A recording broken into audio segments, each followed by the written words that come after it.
Thanks so much for hanging out with me today, having a conversation about your entrepreneurship journey. It's so great to have you here. Thanks for having me. Yeah. So give us a little intro. I know that you're the CEO of Unbound Merino. Tell us about that business and its coming up story, and even a little bit more about yourself as an entrepreneur, and if this is the first venture you started and where it fits in your journey. Yeah, sure. I'm one of those people that I think I've been an entrepreneur since I was born. Even when I was a little kid, it's never been about money for me, but I've always been trying to scratch that entrepreneurial itch. Even when I was a kid, growing up in Canada, when snow fell, I would think people need their driveways shoveled, and I'd go out with a buddy and it'd be a fun little outdoor activity. But we'd be like, how fast could we get this house done, and go to the next. And I remember coming home and looking at all the $20 bills we accumulated and thinking, this is amazing.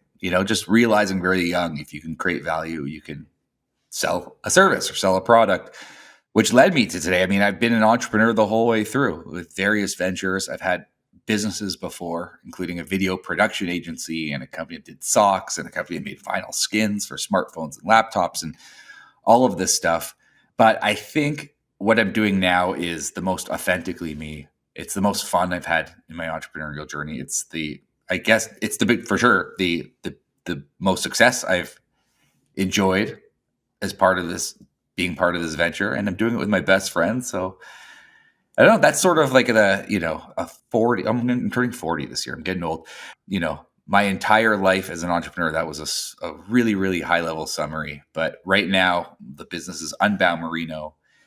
We're an apparel brand, and we make clothing that helps travelers pack light when they travel. Awesome.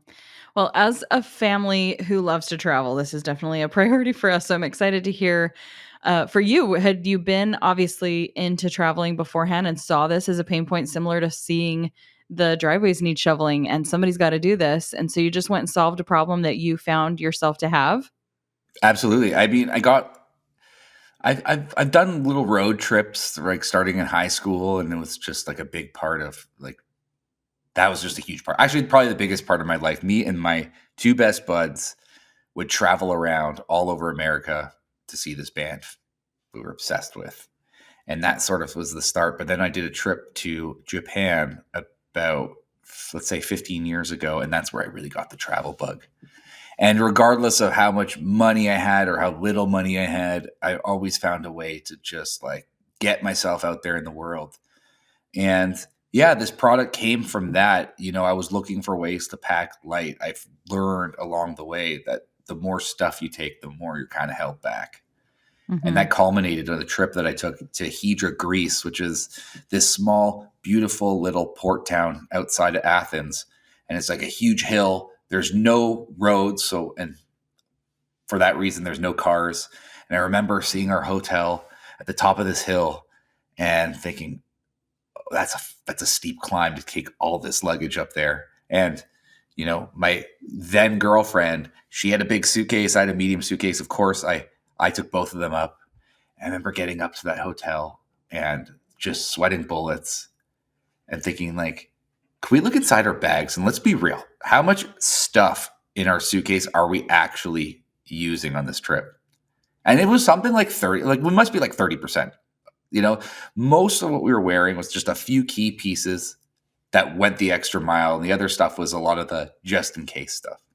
Hmm. So that sort of propelled me to have the desire to just be a carry-on traveler.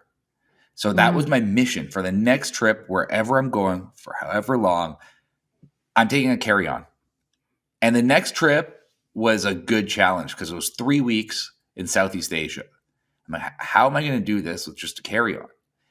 And I started Googling and roaming around on Reddit, and I found this post that said, when I travel overseas, I pack merino wool clothing because it's antibacterial, it's odor resistant, it's wrinkle resistant. So it serves my travel needs because I can wear these shirts multiple times, multiple days in a row. And even if I sweat through them, they're antibacterial. They'll never smell. They stay clean and fresh. So I'll pack 3 t-shirts instead of 12 t-shirts. And for that reason, I can always travel with carry on. I thought, aha, that's it. This is fantastic. So I then learned that I need to pack merino wool shirts when I travel, and that's how I'm going to pack light. So I went looking for merino wool t-shirts and I found them. I found a lot of brands that made them.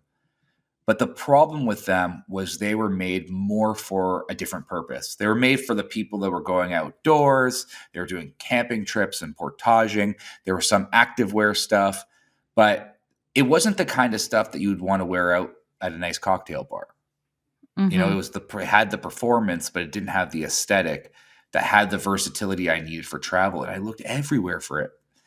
And I ended up finding a couple t-shirts that they were base layers. They were designed to be worn under your other layers to keep you warm. And I found a couple outdoors shirts. And I remember being in this cool cocktail bar in Hong Kong and feeling really out of place. And then I looked at a picture of me in that cocktail bar and I'm like, I get why I felt out of place. I kind of look like a bum. Like I'd look Mm. great if I was out on a hike. It would make perfect sense. But being in that environment, it wasn't right. So I was thinking, why are there not brands that are using this material, which by the way, I fell in love with. It was like a complete miracle fabric. Why aren't people using this fabric to make shirts that I can dress up a little bit? I'll put on a Mm. nice pair of pants. I'll wear a nice watch. And that same shirt that I went on a hike on because it has the performance to do so, I can kind of look nice in a different environment. And I couldn't find it. And I thought in that moment, I'm like, by the way, at this point in my life, I'm so tired from my other business. I felt like a prisoner. I was working 14 hours a day, pretty much every day. And I saw no end in sight. And we were doing kind of well, but I wasn't doing well. And I was looking for something else to do. I was constantly thinking, what's my next thing? I want to create a product. I don't want to sell a service anymore. So I went to my two best friends and I said, I have this idea. It's a merino wool clothing company and it's going to be for this purpose, for the kind of trip I just took. And they were like, sounds great. Let's do it. But the problem was I didn't have any money. I didn't have extra capital to invest in this thing. I didn't have any energy.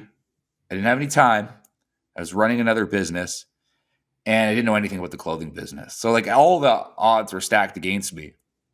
But I just had this gnawing feeling I need to do this. And I remember going to one of my top mentors and I pitched this whole idea to him. And he said, I get it. I love it. It's a fantastic idea. But you're not the guy to do it. And I'm like, what? And he said all the things that I just said before. Like he said, like, you know, I was trying to do two businesses at the time. I was totally drained. He's like, if you spread yourself too thin, you're not going to do anything well. And I remember feeling like I couldn't sleep at night. Like I'm just like, I never, and by the way, I can sleep. I'm a sleeper. You can tell by how much I talk. But at the end of the night, I'm drained. And I was up at night just thinking like, if I don't take this shot, I'll probably regret this. Like I feel Mm. like it's such a good idea. And the way I solved for being able to, you know, to deal with all those objections that were being served to me about my lack of time and money and energy and all that stuff is I thought I should do a crowdfunding campaign because then I only have to put minimal money in. I could launch this thing in half a year and a half, however long it takes. And it will force me to create the whole brand and the brand promise and pictures and all this stuff. If I can do that, if it doesn't work, it doesn't work. And at the very worst, I'll have created a bunch of prototypes of a product I wanted to exist anyway. So I'll have a box of t-shirts. That's the worst case scenario. Best case scenario is it works and we have our dream business and we found that product market fit and it's a hit. And that's what we did. Every Friday night for a year and a half, me and my two buds, we got together when one of my business partners had young children at the time, babies. And when those kids went to bed, we started working. And it took us a year and a half to spin up a crowdfunding campaign, which included everything about the brand, including having sourced and created prototypes. And we tried to sell $30,000 in pre-orders and in the first month. And that would be enough for us to sort of get a little bit of inventory and get the thing started. But we sold 400,000. And I was like, we did it. That's Hmm. all the proof I need. This thing is going to work. I left my other business. I went full time into this and it's been growing steadily since. And this December will be 8 years. Wow. What a cool story. I love it. And I love that you described that sleepless night. And I think every genuine entrepreneur has had that moment where like you cannot stop thinking about something because it is meant to be yours. And no matter how tired you are just excited and you see all the possibilities and your brain is just swimming with all of the ideas and the ownership over that. And like I feel like when that happens, it's more than just, oh, shiny object syndrome. That's a cool idea. When you have those sleepless nights that are usually consecutive, that's a pretty good indication that you're onto something and that needs to be pursued. So it's cool to hear how the odds were completely stacked against you. And yet you're sitting in front of me today with a very successful brand that is blessing so many lives. So I want to hear a little bit more about that journey because you specifically use crowdfunding. Is that what you would recommend to most people if they find themselves in a situation where the odds are stacked against them? Or, most people are coming at this with very little experience in their industry or very little capital. Is that what you would advise? Yeah, I saw a really funny tweet a little while ago where it said, "Here are the numbers I used to win the lottery," and then it said, that was in quotations, and it said, "Entrepreneurs giving other entrepreneurs advice." It's like I thought it was brilliant because I could tell you what we did, and you can go and do it too, and it might work for you because we're not the first people that crowdfunding's worked for. In fact, we're not Yeah. even one of the biggest campaigns, but that was also 8 years ago. So is it the secret to success? No, but it might be for you. I think the biggest thing you need to look for, the biggest indication of maybe this is something you need to start is if you truly want that thing to exist. Like I said before, like I wanted this product to exist. In fact, if this brand existed when I was looking for it, I would just be a customer who loved the product. I wouldn't go and create it because I have it. It's like there are sandwiches in my city that I love, and I'm like, I don't feel like there's a missing sandwich that I need to go create. Like if you feel truly like you want this thing to exist, I think that's the best sign that you should maybe you're the one to create it. Yeah. But the way in which you actually bring it to market, there's a million ways. Crowdfunding is an incredible. I think it's incredible for not just the fact that you find product market fit and it validates the product market fit, and not just the fact that you're getting pre-sales and that gives you, money to start your business without having to go get outside investment and give up a piece. Yeah. But it's also kind of like the ultimate business plan in a way. Like your pricing model is included, the brand name is created, all of the best sales copy, like the format of like even if you weren't doing a crowdfunding campaign, if you were creating a new brand, I think it's probably a cool exercise to create a crowdfunding campaign because everything you need to launch your business is in it. The way it's formatted is it has a headline. So what is the one line that best hooks a customer to what your product is? Like you're forced to do that. And then there's couple sentences you can put underneath. So what's the little bit of copy after that? If you hook them with that, they'll read this. And then there's a video. And the video is like you push play and it's on the back of a really good script if it's done well. It has good video clips that you can then use later for those assets are valuable. It has photography, it has your pricing. Everything that your brand and product offering fits in a crowdfunding campaign. So once we did that, we had a brand. The brand was pretty tight because everything that our brand is today is not dissimilar to that crowdfunding campaign we made 8 years ago. But when we switched to our own e-commerce store, because we knew once we had a successful crowdfunding campaign, we knew that we found product market fit, but we also knew we didn't have a business yet. We had to start. We had a bunch of green flags waving saying, you have a good business that you might be able to start now. But until people are going on our website, that's not a business. Until they're going on our website and buying from us, it's not a business. And we went on Shopify and we found a template that we really, really liked. And that was our first website. It was just like a nice Shopify template that we literally dragged and dropped stuff out of our crowdfunding campaign. It was the same writing. It was the same. It was all there. We were able to take it from here and put it in its new box. And then there was a website. That's how we sort of created the brand. So I think, to answer your question about should people do crowdfunding campaigns, I think so.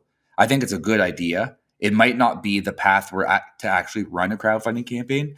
All that matters is can you get attention however it is that you get it? That might be buying ads, that might be getting your friends to post about it, it might be a trade show. It could be, there's a zillion ways that you get attention. And will people look at your thing and feel, yeah, I want that and I'll pay for it?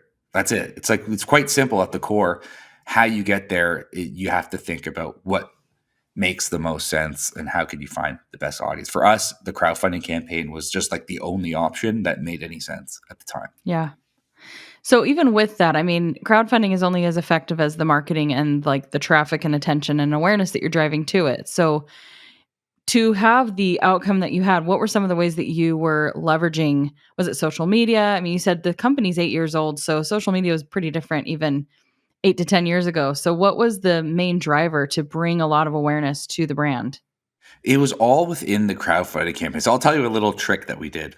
When we did our crowdfunding campaign, we did it with Indiegogo. And I really, really worked hard to build a personal connection with the account people there and try to figure out what marketing support. And I heard this from a friend that they'll help you with some newsletter marketing and things like that. So I really worked hard to try and make sure we can lock in some newsletter placements, which would be valuable for us. Turns out they're very, very valuable.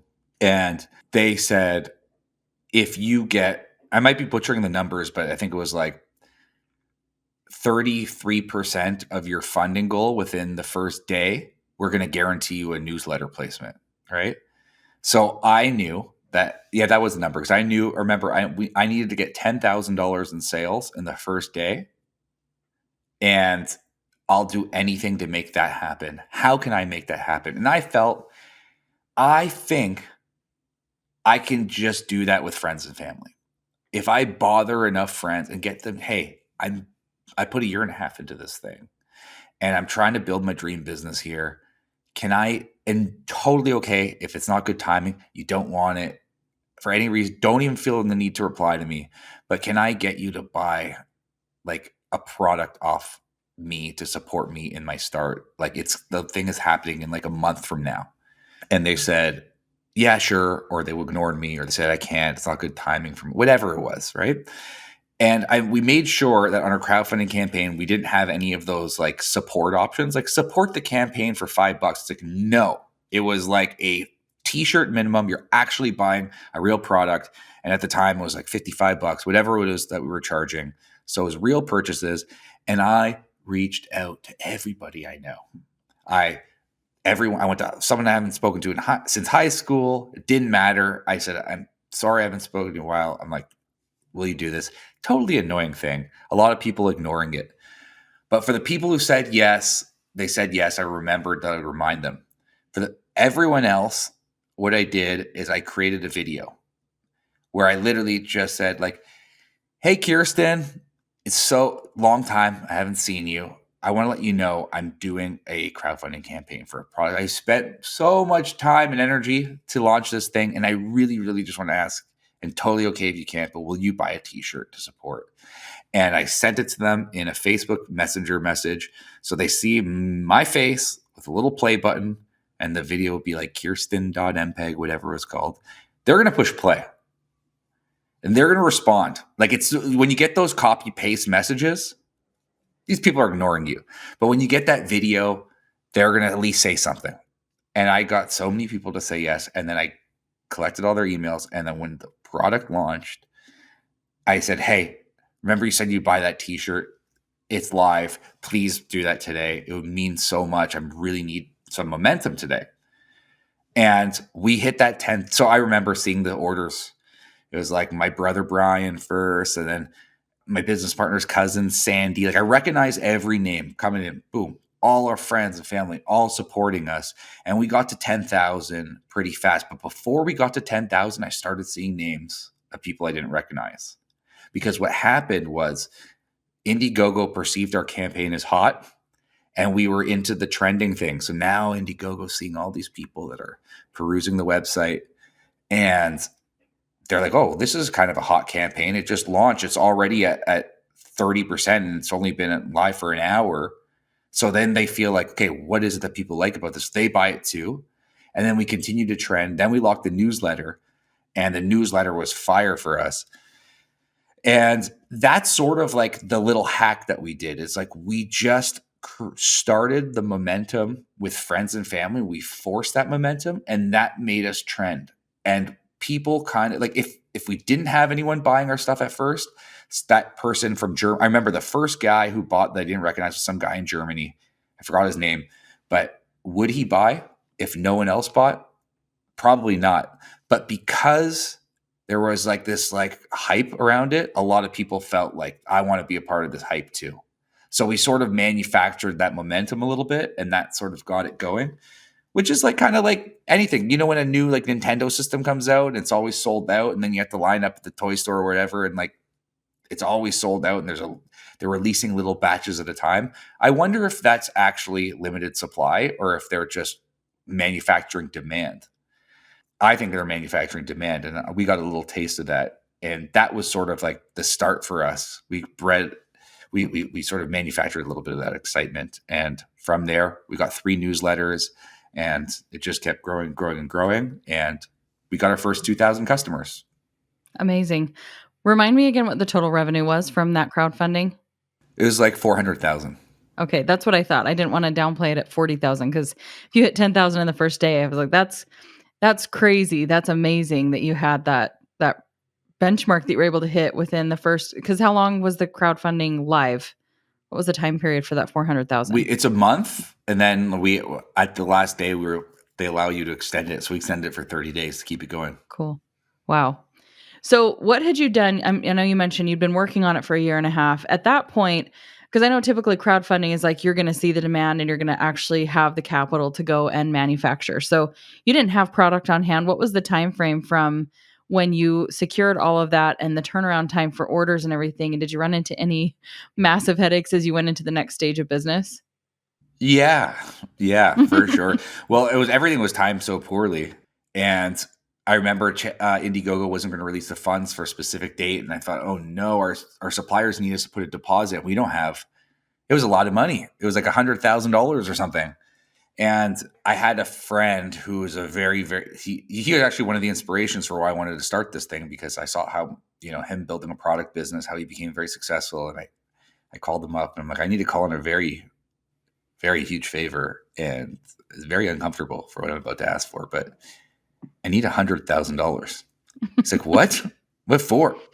I'm like, I need to put a deposit on this inventory, and I'm not going to get my payout from Indiegogo. He obviously knew the whole backstory, what I was doing until this date. So when I get it, I'll pay you back. But if you do loan me this money, I can put my deposit down and you're going to save me weeks. And I've already made a promise to deliver this product to these people. He's like, what's the date you'll pay me back? I'm like, this day's all right. I'm going to wire you the money right now. I'm like, thank you. So Wow. that gave us a little bit of a head start that we absolutely needed, because what we didn't anticipate is how long it was going to take to fulfill 2,000 orders. Our first warehouse was a little storage locker down the street from where I lived. And we hired this one guy that we knew who's still with us. He's our warehouse manager now. And he's, we love this guy. He's like almost like a part of my family. But, I offered him like a part-time job. I'm like, I don't know how long this thing's going to last. A month. Just help me fulfill, like pack these boxes. And we were in our storage locker packing the orders. But it took, I think, I don't remember the exact timing, but I think I timed like 5 orders and then averaged, divided it by 5. And I think it was taking us 12 minutes per box, because medium t-shirt, medium underwear, 2 pairs of socks, 1 box, fold, a nice box, packaged nicely, put some like, little materials in there about like how to take care of it, all this stuff, print the shipping label, all this stuff. It was a lot of work. I'm like, okay, we have to do that 2,000 times. And now we said that we're going to be delivering by, I don't remember if it was October or November, whatever the date we said we're going to start delivering. And people are like emailing and they're upset. Of course, I start commenting, this is a scam. I'm like, I swear it's not. I had to do a video in the warehouse saying, hey, here's all the orders. We're shipping them. We'll get them out. And, the people who we prioritize, obviously, were the angriest. I think people know the angrier you are, the more attention you're going to get. It's like just putting out the little fires. But it was like months to get them all out. because it was just me and one guy. Andrew and Dima are my business partners, would come in too, but we'd try our best to sort of figure out how to surmount this order mountain. And yeah, it was everything took longer than we expected, but we tried our best to just communicate and show people and spotlight the people who received theirs, so other people would feel like, okay, it is coming. But the more we did It's that, really the more happening. other people wanted theirs now. Yeah. So you know what? It was tough, but we had a smile on our faces. It's like, this is not the worst problem. Our problem Mhm. right now is we're shipping 2,000 orders of product that came out incredibly. We're so excited for people to receive it. So, hey, could be worse. We could have no orders. Yeah, absolutely. Yeah. So, how did we get from that point 8 years now into the future? Has a lot of the marketing and a lot of the branding remained the same? I'm sure pricing has scaled and everything with demand and with popularity, but have you pretty much held to the same initial stance that you had when you introduced the brand? Yeah. And our messaging, I mean, we pivoted at one point. We're a travel product. Our clothing helps people pack less when they travel. That's what we are. The one time where we stopped using that messaging was when there was a global travel ban in COVID. Yeah. Like all this stuff we worked so hard to really, really refine the messaging on, it was useless. And that was a whole thing, you know. But aside from that, as soon as that was over, we went right back to our messaging because that's what we're good at. That's the niche that we play in. And recently, we just did a test to see, like, is that actually what people care about? Like, maybe we should be more universal. Like, we go beyond travel, and people can wear our stuff, and they do. They wear it every day. It's not just for travel. It's really high quality, great everyday clothing. Maybe we can get past this whole travel thing. And I did a post purchase survey with our customers to see how important is the travel aspect of our clothing, really, like for when you were making this purchase. And from a scale of 1 to 10, it was like 80% of people rated 8, 9, or 10. Like, it was like, to people buy our stuff for traveling. It's exactly what our place in the apparel niche is. And that's who we are. So it's funny, if you look at some of our best performing ads today, they're not too dissimilar to the exact thing we were doing in crowdfunding. It's been completely consistent, and that's how we think about product from a product design standpoint. It's like, if this thing starts to get to be a heavier material, it gets less significance in our product assortment. Like, our stuff is designed to go into your carry-on. Yeah. That's really cool. I love that, and it's a really revolutionary approach, and it's cool that you saw that this didn't exist. You created it, something I would have wanted to buy.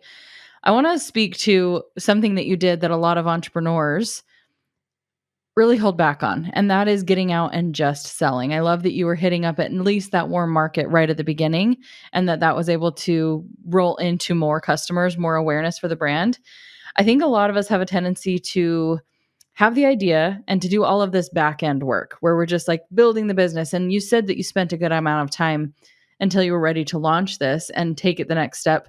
But do you have any advice for those who are sitting on the idea and they're afraid to take those first steps, or they're maybe like building the business in their mind and they're trying to get it perfect? And just for you, it sounds like you were willing to take action at every single level of building this business.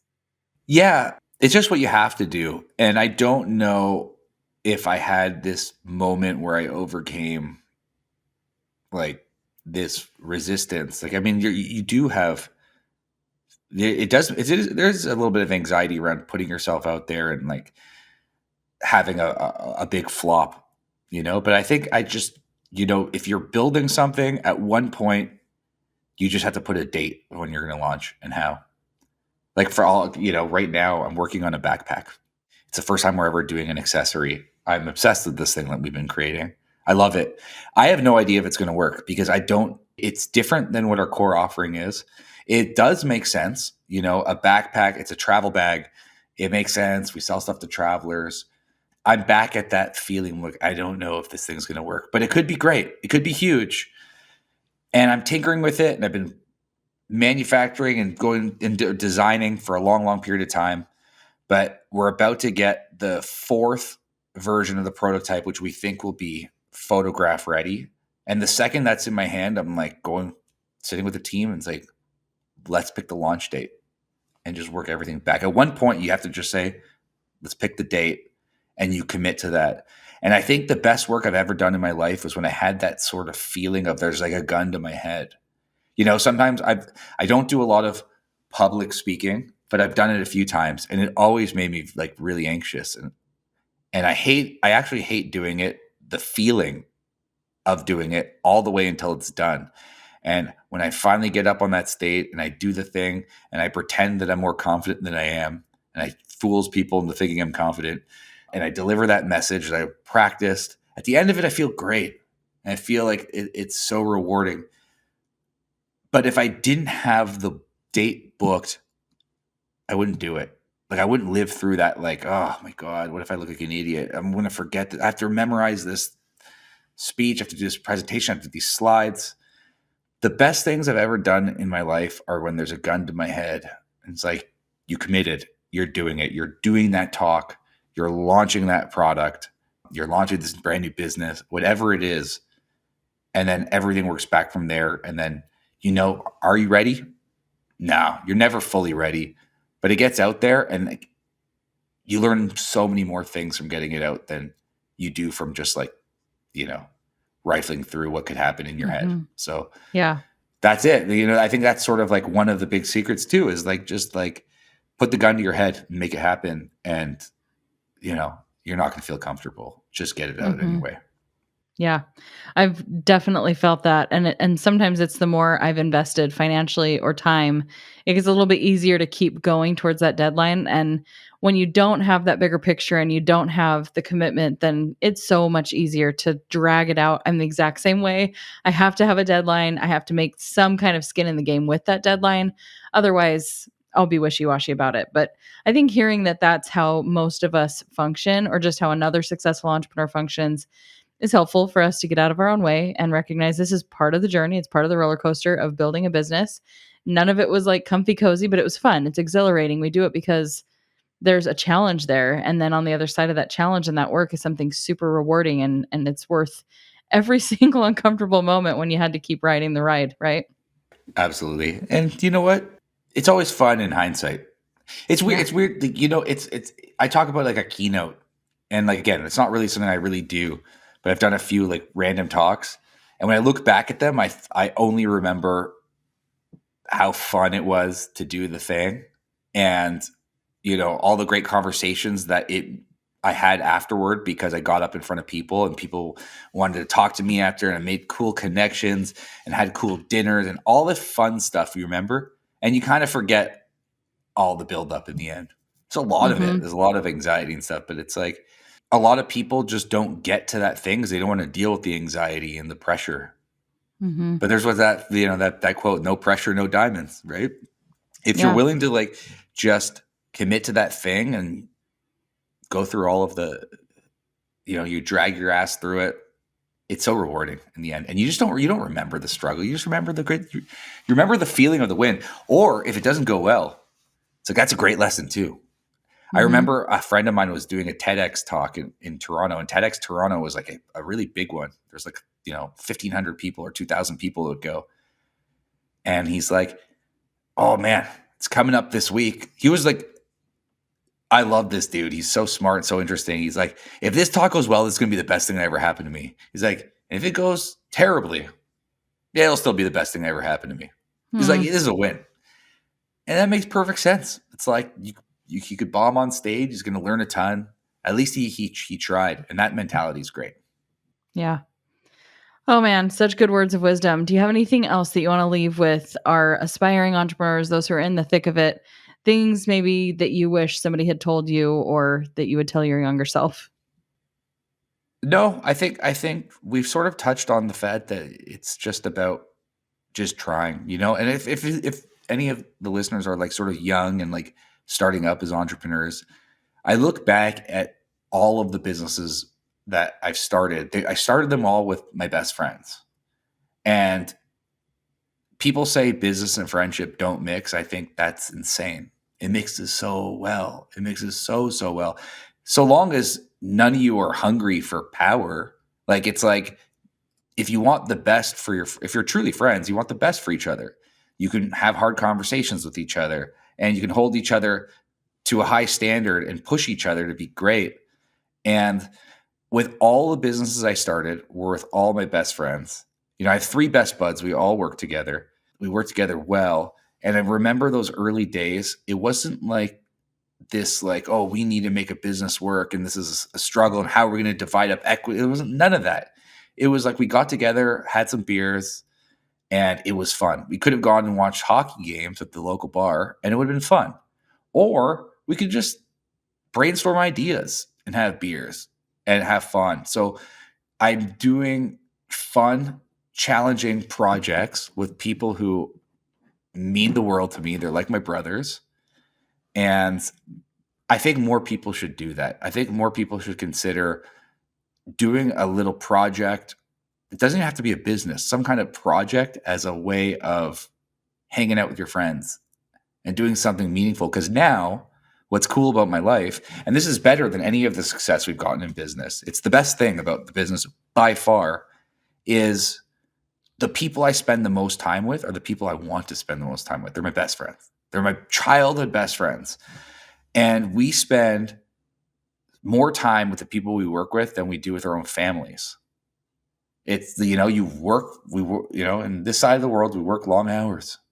So you might as well work along people that you like. I have a lot of friends who they have a job here or there, and they're like, I can't stand the people I work with. I'm like, that's so, you should probably leave. It's way too much time to spend with people you don't like. If you can create a life where you work with your besties, you're going to live a truly unbelievable life, and it will actually just make you a lot better, especially if you're willing to have the hard conversations. Tell each other you suck when you suck. Tell each other you're doing great when you're doing great, but it's all out of love. It's a remarkable thing, and that's probably the greatest thing I have in my life. So I would like to share that. Awesome. Well, this has been great, and it's been really cool to hear the story of Unbound Merino. So where can people find you? Obviously, they can go to the site. We'll link to the shop, and I think we even have a discount code for everybody if they want to shop the site. We probably have a lot of digital nomads who are trying to build businesses with more freedom, and we will link to that in the show notes as well. And then where can they follow you if they want to follow you specifically?